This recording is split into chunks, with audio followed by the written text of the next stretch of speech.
მოგესალმებით. თქვენ უყურებთ არტემს. მე ანი ვარ. დღევანდელი გადაცემის სტუმარი გახლავთ მხატვარი შალვა ფაჩოშვილი.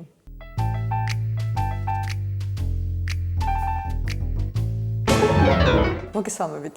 გაგიმარჯოს. მადლობა რომ გესტუმრეთ სტუდიაში. მე ვარ მოხარული რომ მომიწვიეთ. დავიწყებ ბლით შეკითხვებით და ჩემი პირველი ბლით შეკითხვა არის შემდეგი.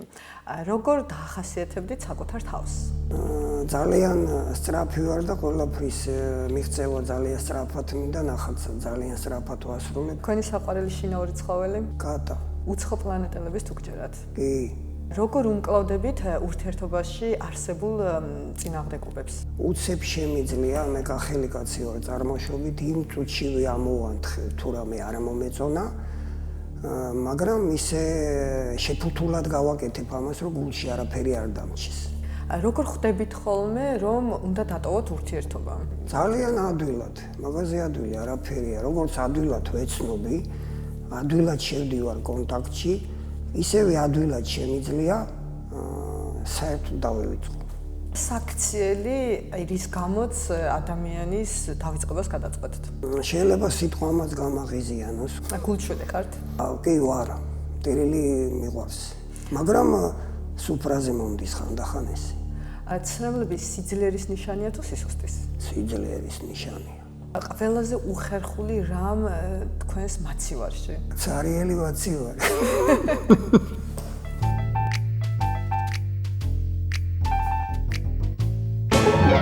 რას ნიშნავს იდეალური სიცოცხლე? გავაკეთო ის ნახატი, რაც მე მინდა და როცა იმ ნახატს ვაკეთებ, რაც მე მინდა, მაშინ ის არის ჩემთვის იდეალური სიცოცხლე ამ ქვეყანაზე. როგორ არის იდეალური პიროვნება? მწვანე. რას ნიშნავს მწვანე ფერი თქვენთვის? სიცოცხლეს. გაცვლიდით ხატვას სხვა პროფესიაში? არანაირად. ამაზე თავისუფალი, ამაზე თვითგამომჟღავნების პროფესია არ არსებობს და ვერაფერში ვერ გავცვლიდი მიუხედავად იმისა, რომ განათლება მაქვს მიღებული, მე წესით ინჟინერი ვარ, მშენებელი ვარ, მაგრამ მე ამ პროფესიით არ მიმუშავე არასოდეს, მაგრამ ის ჩემი სწავლა გამოვიყენე ჩემ ხატვის პროცესში გადავიტანე, რამაც გამოიწვია ძალიან ბევრი ისეთი კომპოზიცია, რასაც რო არ მესწავლა პოლიტექნიკური ერქვა მაშინ, ესე ვერ დავხატავდი. რომელს უფრო მიაქცევდით ყურადღებას, გენიალურობას თუ მხიარულ უბრალოებას ადამიანში? გენიალურობა საინტერესოა. ყველაფერში მჟღავნდება გენიალურობა. რომელი უარესია, ცადოთ და არ გამოვიდეს თუ საერთოდ არ ცადოთ? ყოველთვის უნდა სცადო, უნდა შეეჭიდო იმას, რომელსაც იქნებ გამოგივიდეს და თუ არ გამოგივიდა, ამან უფრო მეტისკენ უნდა გიბიძგოს, იმიტომ რომ ისე მხატვარი კაცი და ხელოვანი კაცი ვერასოდეს ვერაფერს ვერ მიაღწევ, თუ იმ ძალიან ნიჭიერ კორიფეებს არ შეეჯიბრე და გაეჯიბრე, ისე არაფერი არ გამოვა. რა არის თქვენთვის საუკეთესო გზა განტვირთვისთვის? მუსიკა. რომელ მუსიკას მოусმენდით მთელი ცხოვრება, ერთი მიმართულება რომ გქონდეთ ასარჩევად? როკს. ძიმე როკს. ყველაზე სასაცილო რამ, რაც კი შეგიძენიათ? ტყავის სათვალები შევაკერინე. მთელი ცხოვრების მანძილზე რომელ ალკოჰოლს დალევდით? აი, ავირჩევდი ვისკის, ოღონდ კარგს. რომელს აირჩევდით? იყოთ უკიდურესად მაღალი თუ უკიდურესად დაბალი? უკიდურესად მაღალი, ისე არ გამომივა არაფერი. რა არის იდეალური სიკვდილი? ხეების ეზეურად კვდებიან და მე ამის მჯერა და მინდა ესე მოხდეს ჩემთვის. გაშენიათ სიკვდილის? არა. ნუმეროლოგიის თუ გჯერათ? ეგ არ ვიცი რა არის. ჰოროსკოპს რამდენად ანიჭებთ უპირატესობას? მომწონს ბევრი რაღაცები წავიკითხე და ჩემთვისაც სასაცილო იყო და მე რომ დაუკვირდი მართლა ესეთი ვარ. ვისთვის ხატავთ? საკუთარი თავისთვის თუ ხალხისთვის? მე ყველაზე მთავარი ვხატავ საკუთარი თავისთვის პირველად. ყველაზე ლამაზი უბანი თქვენთვის თბილისში? ჩემი უბანი მთაწმინდა და რაც კი ყველაფერი მიბმული აქ ახლა სოლოლაკია და მე ეს მამადავითიდან თბილისზე ლამაზი დასანახი არ არსებობს ქვეყანაზე. რომელი ჩვევისგან გსურთ განთავისუფლდეთ ყოველდღიურ ცხოვრებაში? მინდა რომ ეს გაბრაზება, უცებ გაბრაზება როგორმე შევფუთო, მაგრამ ვერ ვფუთავ. რომელ არჩევანს გააკეთებდით მარილიან და ცხარე საკვებს შორის? ცხარეც კარგია. ერთნაირი გამოვნება გვაქვს. და ჩემი ბოლო შეკითხვა. არჩევანის წინაშე რომ დადგეთ, რომელს არჩევდით? ოჯახს თუ თქვენს ხელოვნებას? არ მახსოვს ოჯახი როცა ვხატავ და მე შემიძლია რომ ვთქვათ წავიდე და საერთოდ დამავიწყდეს. ეს ძალიან ცუდი ჩვევაა, შეიძლება ბევრჯერ მაღაზიაზე საყვედურობენ, განსაკუთრებით მეუღლე მსაყვედურობს, მაგრამ საკმაოდ ისეთი ვარ, თუ ხატავ ბოლომდე უნდა ხატო და თუ არ გინდა რომ ხატო, მაშინ დარჩი ოჯახში და მოიყვანე კარტოფილი.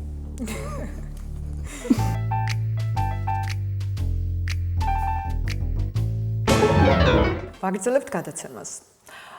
ჩემს ყველა სტუმარს პირველ შეკითხვად ბიოგრაფიულ ნაწილში უსმევ ერთ და იგივეს. საწყისები მაინტერესებს, როგორ დაიწყო თქვენი შემოქმედებითი ცხოვრება? აი, როდის მიხვდით, რომ ხართ ხატვარი?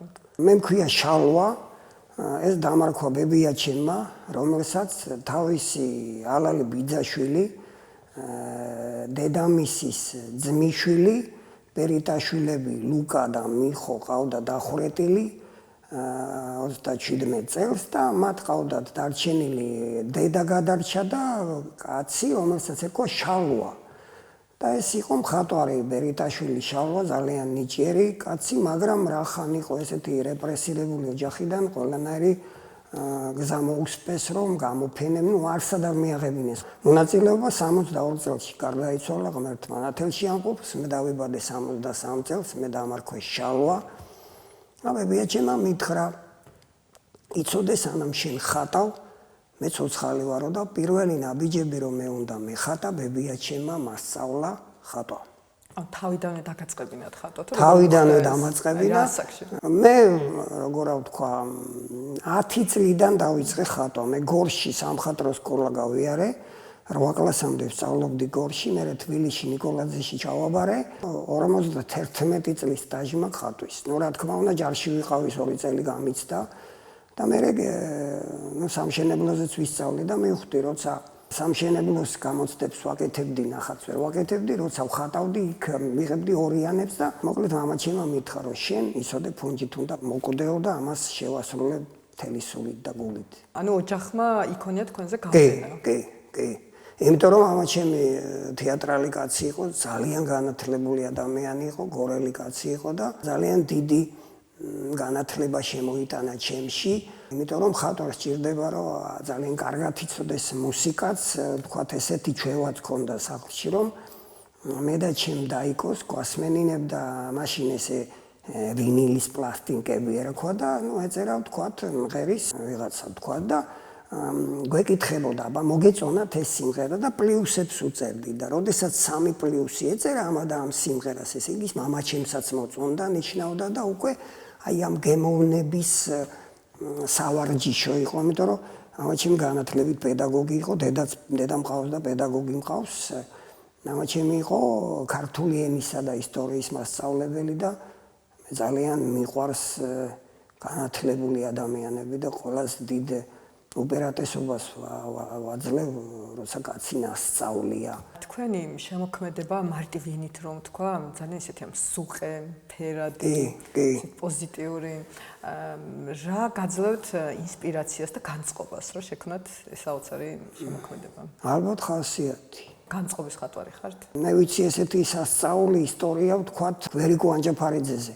ქალბატონი 90 წელს გადასცილდა და ის პერიოდი, როდესაც სპექტაკლის რეპეტიციების დრო იყო, ამას ხათაშორის ბატონი კოტე იძახდა, იმ დროს როგორი ავათაც არ უნდა ყოფილიყო, ის მონაკვეთი 2 თუ 3 საათი იყო, სრული ჯანმრთელობით იყო მთელი ცხოვრების მანძილზე და მეც მინდა რომ ესე ვიყო, ნებისმიერ დროს შევძლო ნახატის გაკეთება და არასოდეს არ ჩავიტოვო ის რაღაცა ნეგატივი და ყოველთვის პოზიტივისკენ ვიყო და ამიტომ განწყობას ყოველთვის მუსიკა მიქმნის. მიყვარს მძიმე როკი, რა თქმა უნდა კლასიკის მოსმენაც ხანდახან მაინც შევძელი, მაგრამ არ მაქვს ის პროფესიული განათლება და ის როკი ჩემთვის უფრო საინტერესო და თან დავაკვირდი, რომ ხატვის პროცესში გონება მთლიანად თიშავ არ მესმის მუსიკა, მაგრამ როცა გამოვდივარ და აღარ მუშაობ, თქვათ აი რაღაცა დავხატე და 2 წამი გამოვედი, ხო აი მაშინ მესმის მუსიკა და ამიტომ იმ ჩემი ენერგიისთვის ის უფრო ესეთი მუსიკა მირჩევნია. განწყობების მიხედვით თუ იცლება ფერები? იცლება და მე ეს რაც რო გავიდა მივხვდი, იმიტომ რომ ვთქვათ 10 წლის წინ დახატული ნახატის გამეორება რომ მომთხოვეს რომ ვეუბნები რომ ვერ გავიმეორებ, იმიტომ რომ ბევრ რამეზეა მხატვარი დამოკიდებული და რაღაცა პერიოდში შენ მე პირადად გონია რომ უფრო წინ წავედი, უფრო სხვანაირი ვთქვათ საღებავით სხვა მაქვს სტილი სხვა საღებავი ვიყიდე და ამიტომ ნამუშევრის ფერი ჩემი იცვლება და ეხლა ეს ბოლო შეკვეთა დამიწუნეს მარტო იმიტომ რომ მითხრეს რომ ბევრი შავი ფერიო და პასუხიც არ გამიცია, იმიტომ რომ შავფერს საერთოდ არ ხმარობ და ტელეფონმა გადაიღო ესე თორე პროფესია არ არის შავი ფერი, მაგრამ ვერ ვედავები იმას, ვერ ვიმეორებ, ამიტომ განწყობის მიხედვით იცვლება ჩემი ნამუშევრები. თქვენი საყვარელი საღებავები რომელია? ძალიან მიყვარს ის მასტერ-კლასი, რასაც ეძახიან და ეს ბოლო პერიოდია, ну, კაი 7 წელია ვან გოგის საღებავები. ანუ ზეთ საღებავები. ზეთით ხატავ, მე აკრილით არ ხატავ.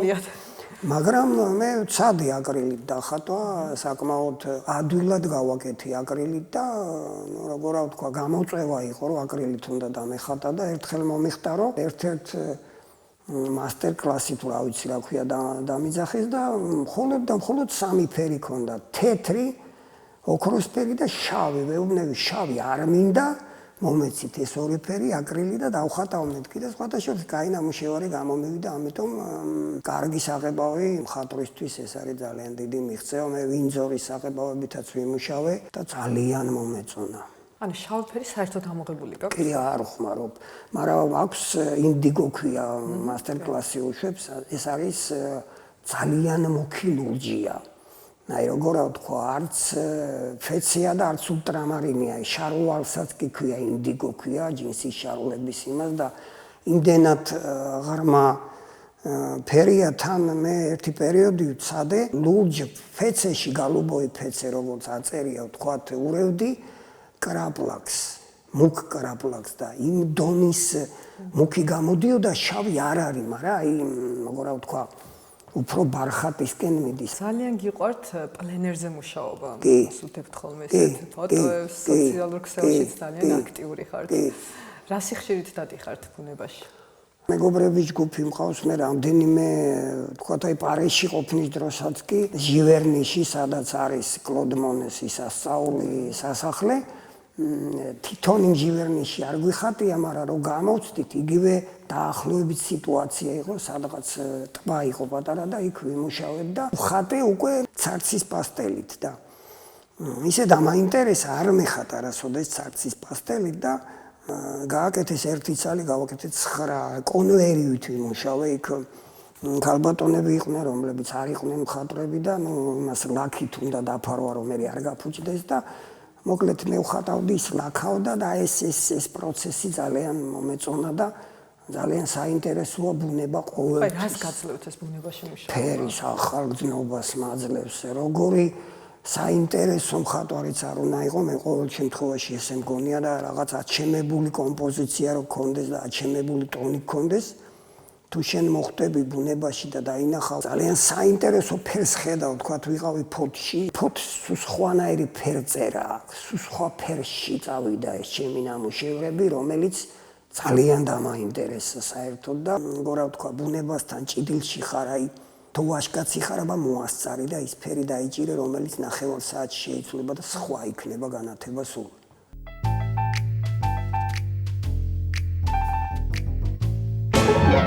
ფერწერის გარდა თუ გიცდიათ სხვა მიმართულებაში მუშაობა, გრაფიკა? კი, მიცდია, კი. მე დიზაინი დავამთავრე, თავის კომპოზიციები ქონდა, საგამოცდოები უნდა დამეხატა რაღაცები და ამან იმდენად დამაინტერესა, რომ მე ეს ფიგურებში გადავიტანე და რამდენჯერმე მიუბრუნდი ამ ჩემ ნამუშევრებს.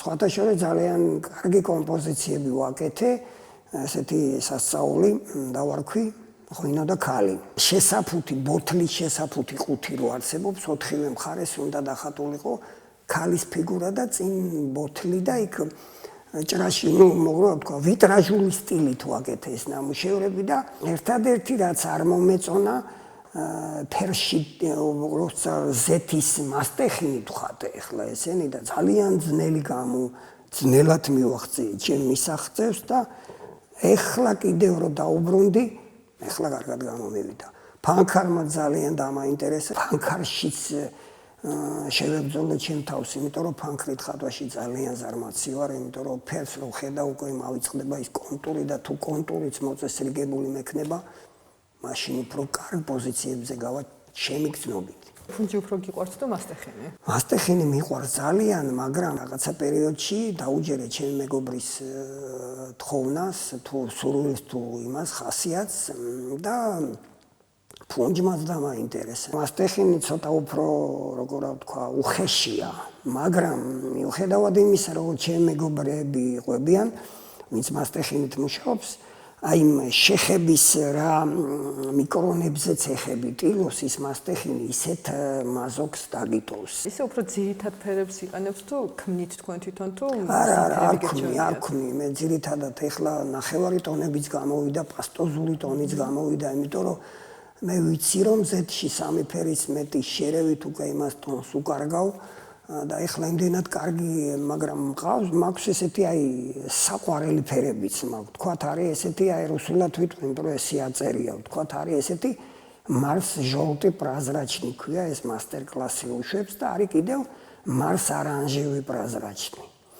ესენი უფრო ლისირების ფერებია, მაგრამ მე ამას ქვეშ დადებისთვის ვიყენებ და ზემოდან ვალიცლიცებ უკვე ცივ წვანე ტონი იქნება თუ რაღაცა და ეს ამ მოცულობაში ზრდის.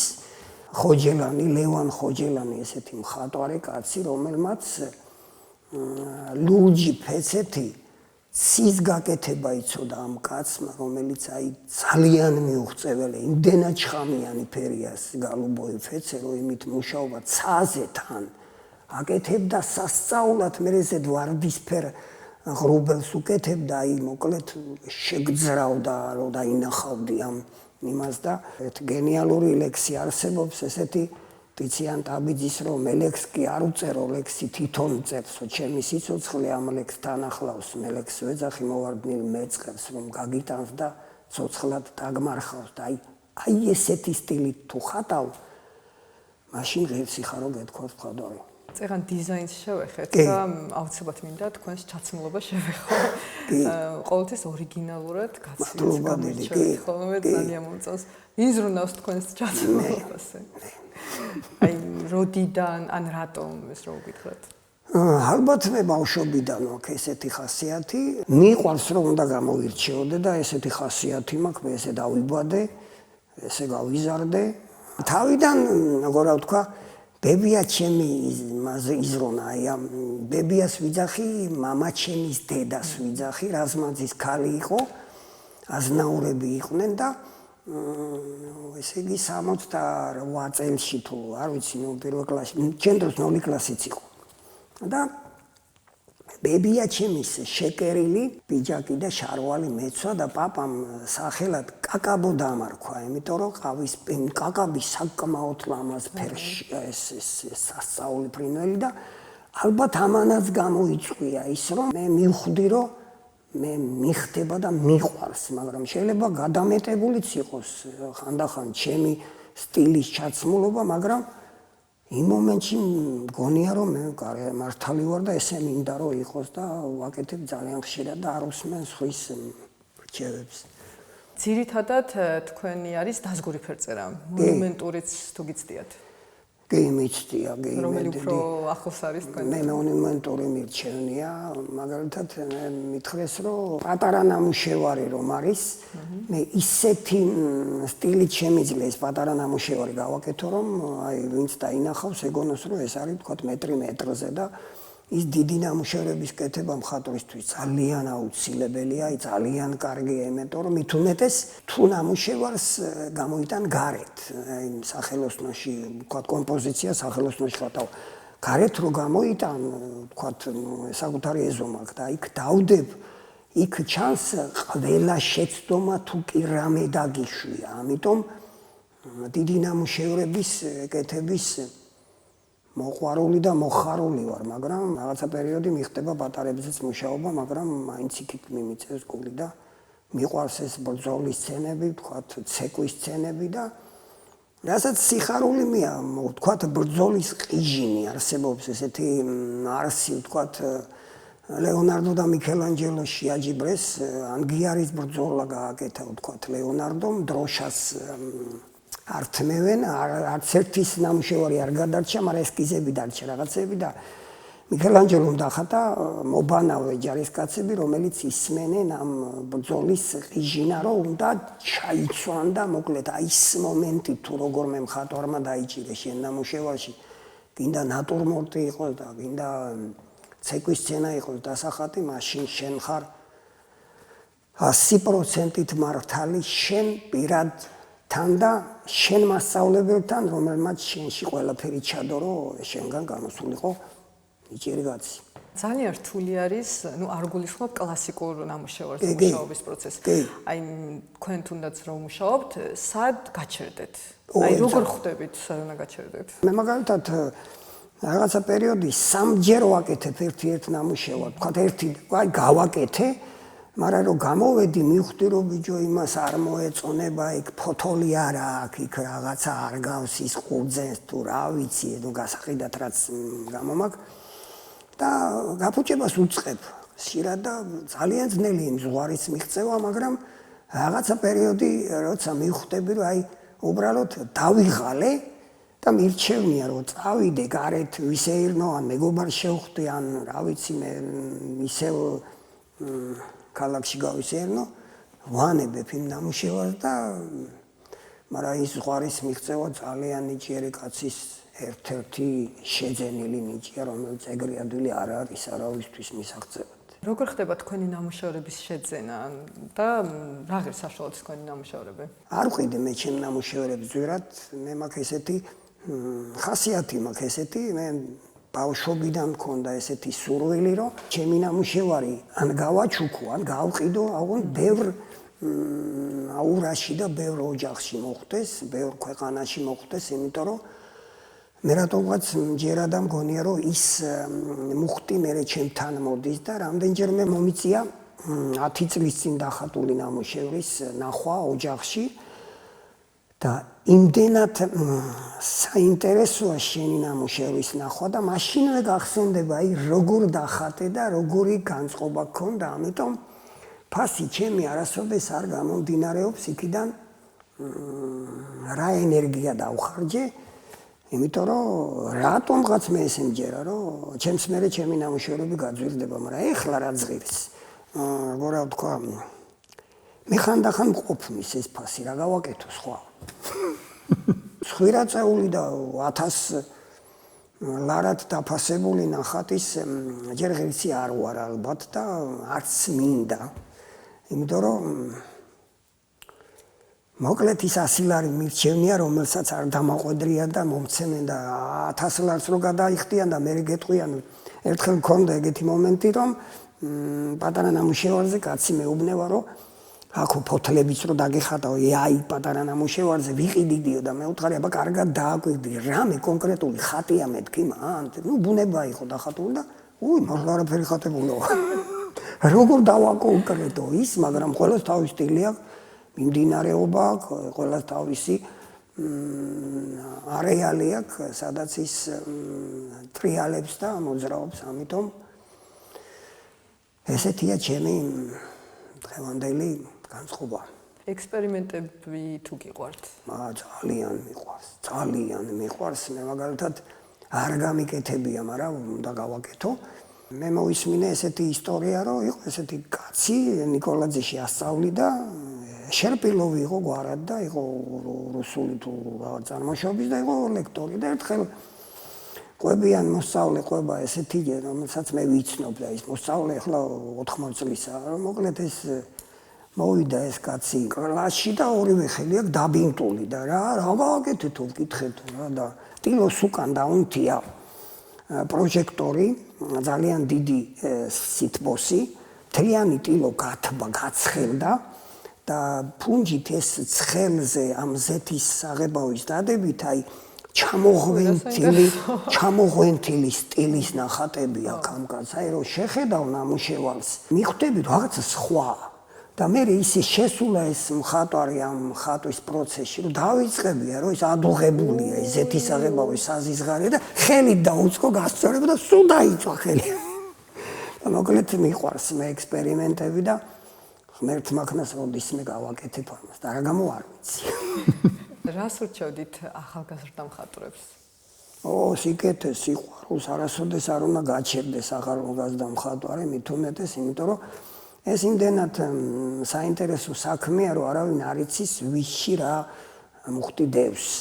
და მე შენ ელემენტარულად ხარ გამტარი, იმიტომ რომ შენს მერე მოსული მხატვარი, როგორც მე ვთქვათ, ჩემი მასწავლებლებისგან წამოვიღე რაღაცა და ჩემში ვატარებ და მე მინდა რომ სხვამაც აკეთოს, დამწყები იქნება თუ ახალგაზრდა მხატვარი იქნება, მე ესეთ კარგი ჩვევა მქონდა ერთი პერიოდი ვაკეთებდი ამას, მე მთლიან უпростоრად მოსკოვში ვიყავი 3 წელი, რასაც ქვია, CDH ქვია, ცენტრალური დომ ხუდოჟნიკა.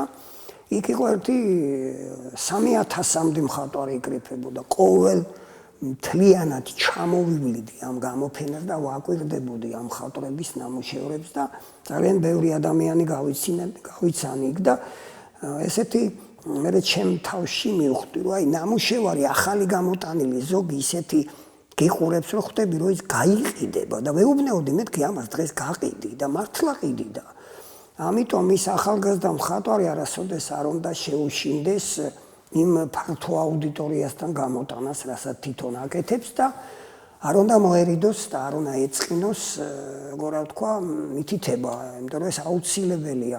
ძალიან ტრამვის მომყენებელი არის, როცა გეუბნევა ეს პატარა დამწყები, მე ესე დავინახე და მხედავს. არა, მე რა რომ დაინახე. დაუჯერე სხვასაც, იმიტომ რომ არავის არ უნდა არავისთვის ცუდი და მით უმეტეს ხატვა და მუსიკა და ცეკვა ეს არის ისეთი აუცილებელი პირობა ადამიანის სულის განვითარებისა, რომ მით უმეტეს ხაზგასმით, რასაც ეს ჩვენი ქართული თუ კავკასიური მიამიტური განწყობა ქვია. ძალიან საინტერესო იყო საუბარი. დიდი მადლობა კიდევ ერთხელ რომ გვესტუმრეთ. აიხარეთ, დიდი მადლობა პირიქით თქვენ. თქვენ უყურებდით არტემს, დღევანდელი გადაცემის სტუმარი იყო მხატვარი შალვა ფაჩოშვილი. დღეს ამით გემშვიდობებით, მომავალ შეხვედრამდე.